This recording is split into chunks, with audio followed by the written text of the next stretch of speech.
जरा सोचिए, जो ब्रह्मा जी इस पूरी सृष्टि के रचयिता हैं, अगर उनसे ही कोई पूछ ले कि तुम कौन हो तो उन पर क्या बीतेगी। द्वारका में ठीक ऐसा ही हुआ था, जिसने सनातन धर्म के सबसे गहरे राज को दुनिया के सामने खोल दिया, जिसे आज हम मल्टीवर्स के नाम से जानते हैं। हुआ यूं कि एक बार ब्रह्मा जी को अपने पद का थोड़ा अहंकार हो गया। वो भगवान कृष्ण से मिलने द्वारका पहुंचे। उन्होंने द्वारपाल से बड़े रौब में कहा, जाओ कृष्ण को बताओ कि ब्रह्मा आए हैं। लेकिन जब द्वारपाल ने यह संदेश कृष्ण को दिया तो उन्होंने मुस्कुराते हुए एक बड़ा अजीब सवाल वापस भिजवाया। कृष्ण ने पूछा, जाओ पूछो कौन से ब्रह्मा। ब्रह्मा जी ये सुनकर सन्न रह गए। उन्होंने सोचा, अरे मैं ही तो इकलौता रचयिता हूँ, मेरे अलावा और कौन होगा। उन्होंने झल्लाकर कहा, अरे भाई कहो चार सिर वाले, इस जगत के पिता आए हैं। लेकिन जैसे ही वो महल के अंदर गए, उनके पैरों तले जमीन खिसक गई। वहाँ एक नहीं बल्कि लाखों ब्रह्मा पहले से मौजूद थे। किसी के 10 सिर, किसी के 100 तो किसी के 1000। वो सब अलग अलग ब्रह्मांडों से आए थे। तब नन्हे ब्रह्मा जी का घमंड चूर चूर हो गया और उन्हें समझ आया कि वो इस अनंत ब्रह्मांड में अकेले नहीं हैं। तब कृष्ण ने उन्हें समझाया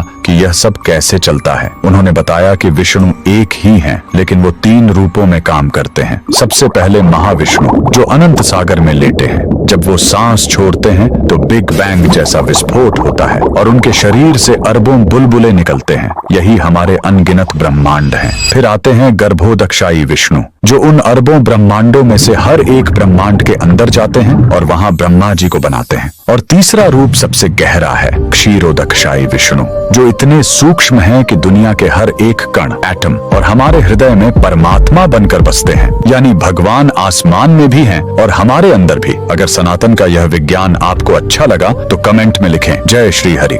ये कोई जादू नहीं है, ये एक 70 टन का पत्थर का खंभा है जो हवा में झूल रहा है। 1902 में एक ब्रिटिश इंजीनियर ने इसे अपनी जगह से हिलाने की कोशिश की और जो हुआ उसने उसके होश उड़ा दिए। पूरा मंदिर ढहने की कगार पर आ गया। वो इंजीनियर तो भाग गया, लेकिन एक सवाल छोड़ गया, आखिर पत्थर का ये विशाल खंभा हवा में कैसे टिका है। आज लोग इसके नीचे से कपड़ा आर पार निकालकर मन्नत मांगते हैं। तो आखिर इस खंभे का राज क्या है? इस रहस्य की पहली कड़ी हमें ले जाती है रामायण काल में। यह वही पवित्र भूमि है जहां माता सीता को रावण से बचाते हुए घायल पक्षीराज जटायु ने अपने प्राण त्यागे थे। जब भगवान राम यहाँ पहुँचे तो उन्होंने मरणासन्न जटायु को मोक्ष देते हुए तेलुगु में कहा, ले पक्षी। इसका मतलब होता है उठो पक्षी। और इसी दिव्य संवाद से इस जगह का नाम परालेपाक्षी। लेकिन हैरानी की बात है कि यह मंदिर भगवान राम का नहीं बल्कि भगवान शिव के सबसे क्रोधित और शक्तिशाली रूप वीरभद्र को समर्पित है। यह मंदिर शिव के उसी परम शक्तिशाली रूप की पूजा के लिए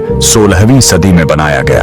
मंदिर से थोड़ी दूर एक ही चट्टान को काटकर बनाया गया है भारत का सबसे विशाल नंदी, जो 27 फीट लंबा और 15 फीट ऊंचा है। मंदिर के अंदर है ये विशाल नागलिंगम, जो एक ही पत्थर से बना है। कहते हैं इसे कारीगरों ने सिर्फ 1 घंटे में तराश दिया था। और यहीं पास में है एक विशाल पदचिह्न, जिसमें हर मौसम में रहस्यमयी तरीके से पानी भरा रहता है, जिसे लोग स्वयं भगवान शिव का पैर मानते हैं। भगवान शिव के सभी भक्त कमेंट में हर हर महादेव जरूर लिखें। ये है पुरी का बेड़ी हनुमान मंदिर, जहां भगवान हनुमान आज भी सोने की जंजीरों में बंधे हैं।